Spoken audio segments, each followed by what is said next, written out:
Ini tanda-tanda kiamat besar. Sebagaimana disebutkan di dalam hadis riwayat Imam Muslim.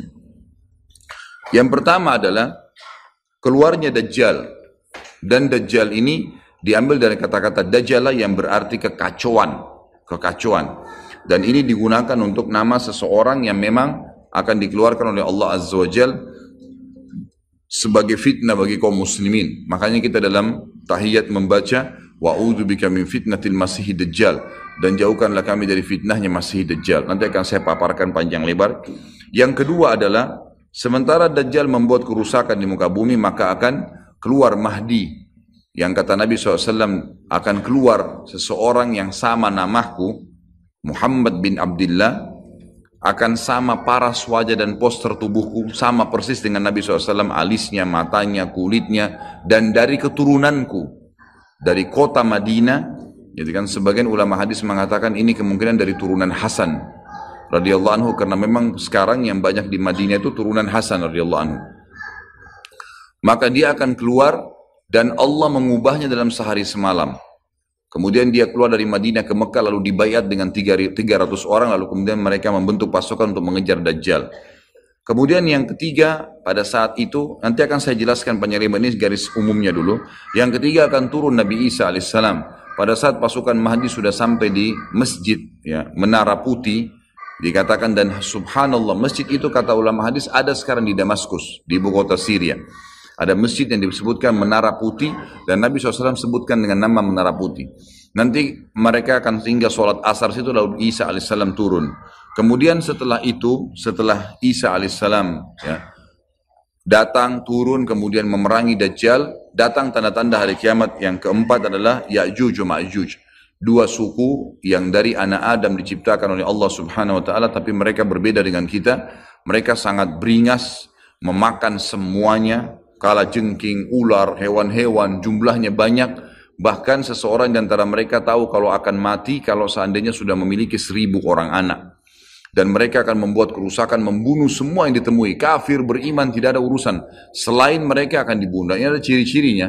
Ya, ada ciri-ciri yang akan saya sebutkan nanti. Ringkas cerita, mereka akan buat kerusakan, dan Allahu a'lam berapa lama di situ.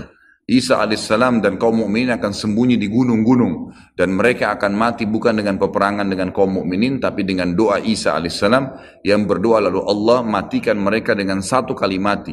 Maka semua miliaran orang yang ini mati tiba-tiba. Kemudian Isa alaihissalam pun berdoa kepada Allah agar dihilangkan jenazah mereka, karena seluruh bumi ini dipenuhi dengan jenazah mereka. Sampai disebutkan dalam hadis, mereka akan turun di sebuah sungai Tibriyah di wilayah Syam. Mereka minum sungai tersebut, orang terakhir mereka datang sudah nggak temukan lagi ada airnya, saking banyaknya jumlahnya.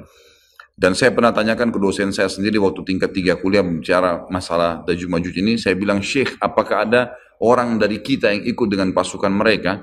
Maka syekhnya mengatakan sama sekali tidak ada. Karena kita beranjak daripada hadis Nabi SAW, seseorang yang antara mereka tahu dia akan mati kalau sudah punya 1000 orang anak.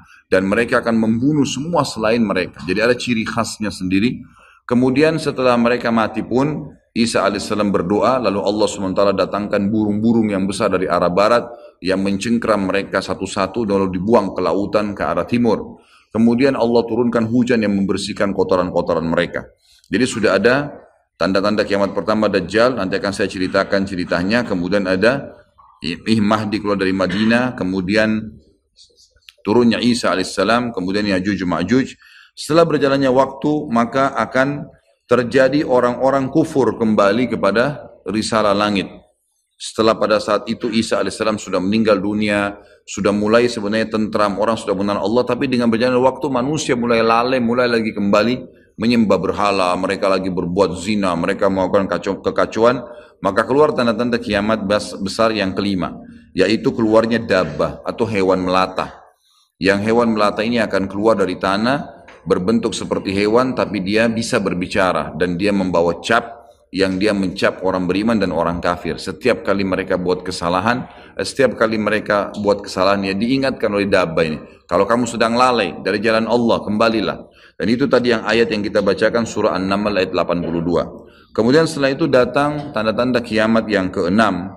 Setelah keluarnya dabbah, maka akan terjadi 6, 7, 8 sekaligus tanda-tanda kiamat ini. Yaitu terjadinya longsor besar di wilayah timur Jazirah Arab, tepatnya wilayah timur itu Irak, Iran, Afghanistan, Rusia, itu wilayah timur Jazirah Arab. Akan terjadi longsor besar yang tidak bisa lagi ditutup. Dan terjadi juga longsor besar, tanda-tanda kiamat yang ketujuh, itu adalah di Jazirah Arab dan juga terjadi di wilayah baratnya Jazirah Arab, yaitu wilayah Afrika. Dan ini juga akan longsor besar, gitu kan. Kemudian terjadilah tanda-tanda kiamat yang selanjutnya, yang ke berapa? 9. Keluarnya api dari wilayah Ka'rul Aden namanya, atau wilayah padang pasirnya wilayah Aden. Aden salah satu kota di Yaman, gitu kan.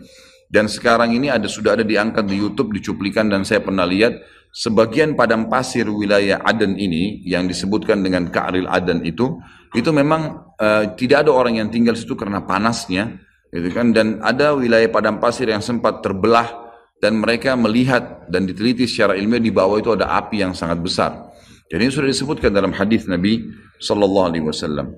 Kemudian selanjutnya akan terbit matahari dari barat sebagaimana dia biasa terbenam dari situ. Ini ada berapa? 10 ya? Berarti ada satu yang tertinggal ya. Iya, keluarnya asap, maaf. Jadi sebelum terjadinya longsor 6, 7, 8 tadi, yang keenamnya itu adalah kelihatannya kabut. Di seluruh muka bumi ini akan terjadi kabut yang menutupi bumi ini, dan semua dunia ini akan melihat kabut itu dalam beberapa waktu. Inilah 11 tanda-tanda kiamat besar. Baik, kita akan rincikan dengan izin Allah satu persatu. Kalau terjadinya atau keluarnya Dajjal, ini disebutkan dalam banyak hadis, banyak sekali, dan ini yang paling banyak diingatkan. Di antaranya hadis Bukhari yang berbunyi, kata Nabi SAW, tidak ada seorang Nabi pun kecuali sudah mengingatkan kaumnya tentang si buta sebelah kanan. Ya. Jadi memang dia cirinya buta sebelah kanan. Dajjal memiliki ciri khas, rambutnya keriting, kemudian kulitnya mendekati hitam, ya. Jadi sawo matang, badannya kekar, kemudian dahinya lebar, dan orangnya mata kanannya rusak seperti anggur yang sudah rusak. Dan kata Nabi SAW, ingatlah, dia akan mengaku sebagai Tuhan, dan ketahuilah Tuhan kalian Allah tidak buta sementara dia buta. Kemudian orang-orang pada bertanya, ya Rasulullah, bagaimana bisa orang mengikutinya? Kata Nabi SAW, pada saat itu dunia akan ditimpa kelaparan dan Dajjal memiliki bergunung-gunung makanan. Ini bahasa wahyunya begitu. Allahu alam seperti apa, yang jelas dia bergunung-gunung memiliki makanan. Dan dia akan melewati seluruh muka bumi ini. Tidak ada satu tempat pun kecuali dia akan lewati, melainkan akan dilewati kecuali Madinah dan Mekah. Itu yang dia tidak bisa masukin. Dajjal akan membuat kerusakan di muka bumi 40 hari. Satu hari pertama seperti setahun, satu hari kedua seperti sebulan, satu hari ketiganya seperti sepekan, dan sisa harinya seperti hari-hari kalian. Berarti setahun, 2 bulan, 2 pekan. Dan ini kemungkinan kata sebagian ulama, dia akan menggunakan teknologi yang ada sekarang. Karena Nabi SAW mengatakan, akan keluar Dajjal dari wilayah Yahudiyah di Khurasan. Wilayah Yahudiyah ini subhanallah, sekarang di Iran ada satu perkampungan namanya Yahudiyah. Diberikan nama itu. Dan mayoritas penduduknya orang Yahudi. Kata Nabi SAW, Dajjal akan keluar dari wilayah Yahudiyah di Khurasan. Khurasan itu Iran. Gitu kan? Dan sekarang ini sudah ada. Semua ini ada. Tidak mungkin salah sabda Nabi SAW. Dikatakan akan keluar dan diikuti dengan 70.000 orang Yahudi. Dan sebagian ulama hadis mengatakan, pada saat itu teknologi sangat canggih. Seperti sekarang.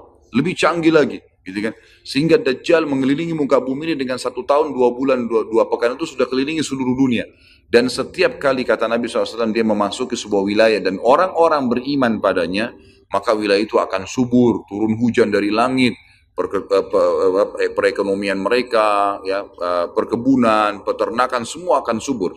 Dan setiap wilayah yang ditinggalkan oleh Dajjal tidak mau beriman, maka akan susah, hujan tidak turun dari langit, hasil mereka mengurang dan seterusnya. Jadi memang ini sabda Nabi SAW disuruh kita menghindar, bukan melawannya. Dajjal akan terus membuat kerusakan di muka bumi dan banyak sekali pengikut-pengikutnya. Kata sebagian ulama hadis, beritanya akan merambat sangat cepat dan banyak pengikutnya karena menggunakan media. Kemungkinan menggunakan media kayak kita sekarang merambat luar biasa, mudah ditangkap informasinya. Dajjal akan dikenal oleh orang-orang, Jadi orang-orang akan banyak yang tidak beriman sama Allah, yang munafik, semuanya ikut. Termasuk ada yang mengaku Islam, tapi munafikin menjadi pengikutnya Dajjal. Ya. Kemudian Dajjal akan keliling terus di muka bumi sampai dia tiba di Madinah. Yang diceritakan kota Madinah. Dan dia tidak bisa memasuki kota Madinah karena di setiap pintu gerbangnya ada malaikat yang menghunuskan pedang. Ada 2 malaikat yang menghunuskan pedang dan menghadangnya. Maka Dajjal pun tidak bisa masuk. Allahu alam bagaimana ini terjadi, tapi ini sabda Nabi SAW. Lalu Dajjal pun mencari gunung tertinggi yang ada di sekitar perbatasan Madinah. Sebagian ulama yang pernah saya tangkap bahasa mereka mengatakan, batas Madinah yang paling mudah dijangkau dan masuk adalah Wadi Aqiq. Wadi Aqiq sebuah lembah yang kebetulan dulu berada di depan kampus kami. Jadi di situ dianggap kalau sudah keluar dari situ berarti sudah keluar dari wilayah haram itu sendiri. Allahu alam, ini ijtihad tentunya. Tapi yang jelas Dajjal akan naik ke atas sebuah gunung, kemudian dia berkata kepada para pengikutnya, apakah kalian melihat istana putih itu? Maka mereka semua melihat ke arah Masjid Nabawi. Lalu mereka mengatakan iya. Kata Dajjal, itulah istananya Muhammad yang aku tidak bisa jangkau. Dan subhanallah sekarang Masjid Nabawi warnanya seperti istana putih. Gitu kan? Tanpa disadari dengan menggunakan marmer putih, besar. Begitu juga dengan perluasannya nanti. Memang kalau dari kejauhan seperti istana yang sangat mewah. Gitu. Ringkas cerita, Dajjal pun akhirnya sebelum pergi, dia sempat menyentakkan kakinya, kata Nabi SAW, sehingga membuat terjadilah gempa di Madinah dan membuat seluruh orang munafik di Madinah keluar jadi pengikutnya. Jadi gempa dan hanya tinggal di sana orang-orang beriman. Hanya tertinggal di sana orang-orang beriman. Lalu keluarlah sebelum Dajjal pergi, keluarlah satu anak muda yang kata Nabi SAW orang terbaik pada saat itu. Orang terbaik pada saat, orang yang paling luar biasa imannya. Masih muda di sini ulama mengatakan istilah syab dalam bahasa Arab bisa dari mulai balik 12 tahun sampai 40 tahun. Nanti keluar seorang anak muda yang diistilahkan syab antara umur ini, kemudian keluar dan sempat melihat Dajjal. Maka Dajjal pun mengatakan menangkapnya segera dan mengatakan saya Tuhanmu. Maka orang tersebut mengatakan kau adalah Dajjal yang telah diceritakan oleh Nabi SAW. Karena dalam hadis yang lain dikatakan setiap orang mukmin bisa melihat di dahinya tulisan kafara yang berarti kufur. Dia bisa membaca bahasa Arab atau tidak, tapi dia akan bisa membaca dengan hikmah Allah. Matanya orang mukmin bisa melihat itu sehingga dia tahu ini adalah Dajjal. Kemudian Dajjal pun mengambil gergaji dan membelah 2 dari kepala sampai kemaluannya sehingga anak muda itu terbelah 2 dan Dajjal melewati tengah-tengahnya dan seluruh pengikutnya bersorak-sorak. Lalu Dajjal berkata, bangkitlah. Bangkit kembali bersatu. Lalu kata Dajjal, apa kau sudah yakin saya Tuhanmu? Maka Dajjal mengatakan, maka anak muda itu mengatakan, justru saya tambah yakin kau adalah Dajjal. Setelah itu dia berusaha membunuhnya tapi dia tidak mampu lagi. Allah sudah selamatkan. Maka Dajjal pun meninggalkan lokasi tersebut. Lalu puncaknya Dajjal menuju ke Palestina. Dan dia akan bermarkas di sebuah tempat namanya Babulut. Babulut dalam hadis. Subhanallah. Sekarang ini sudah ada kota di Israel yang mereka rebut wilayah Palestina, sebuah seperti kecamatan, ya. Kalau yang saya tangkap, saya pernah ada cuplikannya, itu ternyata diberikan nama Babulut oleh orang Yahudi. Dan ini disebutkan dalam hadis dengan lafaz itu Babulut, ya. Bablut, gitu kan. Ini subhanallah saya lihat cuplikannya Babulut, gitu. Ini luar biasa nih, seperti sabda Nabi SAW. Dan sekarang mereka lagi fokus membangun, menjadikan wilayah itu wilayah yang paling mewah di Israel. Subhanallah, gitu kan. Dajjal akan menuju ke sana dan sementara dia menuju ke sana, setiap wilayah yang dia lewatin, salah satunya disebutkan dalam hadis Bukhari adalah dia akan melewatin satu wilayah yang sangat banyak masyarakatnya. Ya Allahu alam ini di mana? Apakah di wilayah Cina? Apakah di pokoknya masyarakat komunitasnya paling besar. Kita tahu sekarang Cina sama India ini tempat yang sangat luas. Banyak masyarakatnya, dia akan melewati wilayah yang banyak masyarakatnya, lalu kemudian dia berkata kepada pemimpinnya, Allahu alam, ini presiden kah, raja kah, kepala suku kah, dia akan berkata bahwasanya saya Tuhanmu. Maka orang itu mengatakan, apa buktinya kau Tuhan saya? Dia bilang, bagaimana kalau saya hidupkan kedua orang tuamu? Apa kau akan percaya saya Tuhanmu? Maka orang itu berkata, tentu saja. Ada Dajjal, tunjukkan kuburannya, ditunjuk kuburannya, lalu Dajjal mengatakan keluarlah. Maka keluarlah orang tuanya dan berkata ibu ayahnya, ikutlah pada orang ini ikutlah pada ini karena dia adalah Tuhanmu. Maka akhirnya kepala suku atau kepala negara itu pun menyatakan ikut dan seluruh masyarakatnya ikut. Jadi luar biasa, miliaran orang jadi pengikut Dajjal pada saat itu. Maka Nabi SAW sudah membongkar buat kita itu. Berkata apa? Itulah dua syaitan yang menjelma untuk menipu manusia. Dan itu puncak terakhir sekali sebelum Dajjal menuju ke Israel. Lalu kemudian dia menuju ke Palestina. Tapi disebutkan Israel, dikatakan Palestina dalam hadis. Lalu menuju ke sebuah wilayah yang namanya Babulut tadi. Lalu Dajjal berpesta pora di sana dengan pengikut-pengikut yang mentuhankan dia. Dia berikan makanan, kaya raya, segala macam dia bisa lakukan, fitnah, gitu kan. Akhirnya keluarlah pada saat sementara dia berjalan ke Babulut dan tiba di Babulut, keluarlah di Madinah Mahdi. Dan Mahdi ini adalah keturunan Nabi SAW tadi saya bilang, keluar dari Madinah. Kemudian Allah memperbaiki dia dalam sehari semalam. Kata sebagian ulama hadis, Allah berikan petunjuk sehingga dia menjadi baik langsung, gitu kan. Tadinya dia faham agama, tapi belum diaplikasikan. Sekarang dia langsung Allah SWT ubah menjadi orang yang saleh dalam sehari semalam. Lalu kemudian dia jalan. Ada banyak riwayat yang menyebutkan ciri-cirinya. Di telapak tangannya ada seperti bekas, ya, tanda lahir. Tapi yang jelas yang paling mendasar mirip dengan Nabi SAW. Alisnya seperti busur panah, kulitnya putih, orangnya tinggi, besar, kekar. Gitu kan. Dan tadi turunan Nabi SAW namanya Muhammad bin Abdullah. Maka dia pun akhirnya didatangi oleh orang-orang yang pada saat itu sudah tahu tentang keluarnya Dajjal, sudah informasi menyebar. Maka mereka juga sudah tahu ada orang yang akan membentuk pasukan dari Madinah namanya Muhammad bin Abdullah. Lalu mereka carilah keturunan Nabi SAW itu lalu ditemukan. Lalu mereka mengatakan, engkau lah yang telah ditunjuk oleh Nabi SAW.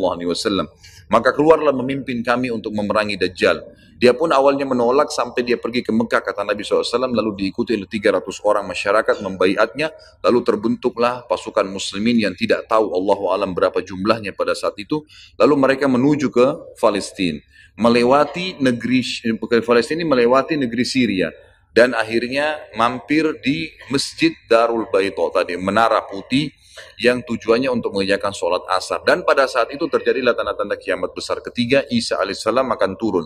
Kata Nabi SAW, Isa alaihissalam akan turun, rambutnya basah, meneteskan air, dan memegang dua sayapnya malaikat. Sebagian ulama hadis mengatakan pada saat itu kaum mukminin akan melihat malaikat yang membawa Isa alaihissalam. Kemudian dia turun, dan dia masuk. Kemudian kata Nabi SAW, Mahdi adalah satu-satunya orang, ya, salah satu orang yang Nabi sholat jadi makmum di belakangnya. Karena waktu turun Nabi Isa, orang sudah tahu semua ini akan turun, lagi berkumpul gini mau sholat, pas mau iqamah sholat Isa alaihissalam turun. Dan orang-orang sudah mengatakan Isa sudah datang. Jadi informasi pasti, bukan lagi yang diragukan, bukan masih nebak ini Isa atau bukan, mereka sudah tahu. Turunnya kelihatan dan mereka masuklah. Lalu kemudian Mahdi mengatakan, silakan memimpin hai Nabiullah. Kata Nabi Allah, imam dari diri kalian, dari kalian sendiri, dari kaum muslimin. Maka akhirnya dia pun menjadi imam. Kemudian terbentuklah pasukan tersebut, tiba di Babulut. Saya tutup dengan kisah Babulut ini. Pada saat tiba di Babulut, ya, tiba di Palestina, maka Dajjal tidak tahu yang datang ini siapa. Disebarkan berita oleh pengikutnya mengatakan, hai Dajjal, sudah datang pasukan yang ingin memerangi kita. Lalu Dajjal mengatakan, siapa yang berani mengalahkan saya? Siapa yang bisa? Bukakan pintu gerbang, kita tantang. Dia nggak tahu kalau Isa alaihissalam yang datang. Kemudian pada saat dibukakan, Dajjal dengan sombongnya, dia tahu dia tidak mati, gitu kan? Punya kekuatan super yang luar biasa. Begitu dibuka pintu gerbang, dia sengaja nunggu di pintu gerbang untuk menunjukkan, mendemonstrasikan kemampuannya di depan para pengikutnya. Ternyata waktu dibuka pintu gerbang, Isa alaihissalam di depan pasukan muslimin. Dan akhirnya begitu melihat Isa, dia coba melarikan diri dan badannya meleleh seperti melelehnya lilin, gitu kan? Jalan terus meleleh sampai akhirnya Isa alaihissalam mengejarnya sambil mengatakan, wahai musuh Allah, sudah saatnya kau mati. Diletakkan di tanah, ditekan oleh Isa alaihissalam, lalu kemudian ditombak di antara dua matanya dengan tombak emas, yang akhirnya membuat Dajjal mati. Pada saat itu pun Yahudi mengetahui masalah itu, sehingga mereka menyebar. Ya, mereka menyebar dan Isa alaihissalam sudah tahu instruksi dari Allah untuk membunuh semua pengikut Dajjal. Maka semua pun pengikut Dajjal dari Yahudi ini menyebar di bawah pohon, di atas batu, dan semuanya akan berbicara mengatakan, hai Muslim, ini Yahudi, bunuhlah dia. Maka semuanya pun dibunuh oleh kaum muslimin, kecuali satu pohon garkat. Pohon garkat ini pohon yang punya duri dan buahnya pahit. Dulu di kuburan Baqi cukup banyak. Ya, sekarang subhanallah di Israel paling banyak ditanam pohon garkat. Karena mereka tahu bahwasanya itu tidak akan berbicara untuk menunjukkan siapa mereka. Jadi kebodohan orang Yahudi tahu kebenaran ini tapi mereka tidak beriman. Makanya wajar Ibnu Abbas berkata dalam nama Khairul maghdubi alaihim, bukan orang yang bermuka adalah orang-orang Yahudi karena kebodohannya. Maka pada saat itu pun dibunuhlah semuanya, dan termasuk kata ulama hadis sebenarnya yang sembunyi di sekitar pohon garkat. Garkat ini tidak bicara, hai muslim ini Yahudi. Tapi orang Islam pada saat itu kata ulama hadis mengetahui kalau ini pohon garkat. Mengetahui kalau ini pohon garkat. Jadi memang sudah punya gambaran. Sehingga walaupun sembunyi di pohon garkat tetap akan dibunuh oleh kaum muslimin. Karena orang-orang Yahudi tidak mengikrarkan syahadat. Mereka walaupun sudah tahu kebenaran, mereka memang tidak mau syahadat. Makanya Nabi SAW mengatakan, jangankan Isa AS, Nabi Muhammad SAW saja di zamannya, kata beliau kalau ada 12 orang dari Yahudi yang mengucapkan syahadat, beriman pada saya, maka seluruh Yahudi akan beriman. Saking sulitnya, 12 orang saya sudah cukup. Tapi pada saat itu pun sama, walaupun dibunuh mereka tidak mau beriman kepada Allah SWT. Ini juga terjadi pada saat terjadi pembunuhan suku Quraidah. Jadi pada saat itu Nabi SAW mengepung mereka, diberikan kesempatan untuk taubat. Mereka tidak mau, akhirnya mereka menganggap kalau dibunuh oleh Nabi SAW, dibunuh oleh kaum muslimin, mereka akan menuju ke surga. Gitu kan? Jadi mereka pasrah dengan dibunuh. Mereka anggap itu akan menuju ke surga. Dan ini kebodohan. Ya, ini kebutuhan. Maka pada saat itu selesailah urusan orang-orang Yahudi ini, dan Isa alaihissalam akan memimpin di muka bumi selama, ada riwayat mengatakan 7 tahun, ada yang mengatakan 40 tahun. Membuat keadilan, dan Isa akan membunuh semua babi, menghancurkan semua salib, dan tidak ada rumah satupun kata Nabi SAW di muka bumi kecuali akan masuk ke dalam Islam, baik dalam keadaan mulia ataupun menolak, terhina. Jadi sudah tidak ada. Seluruh muka bumi ini akan jadi Islam pada saat itu.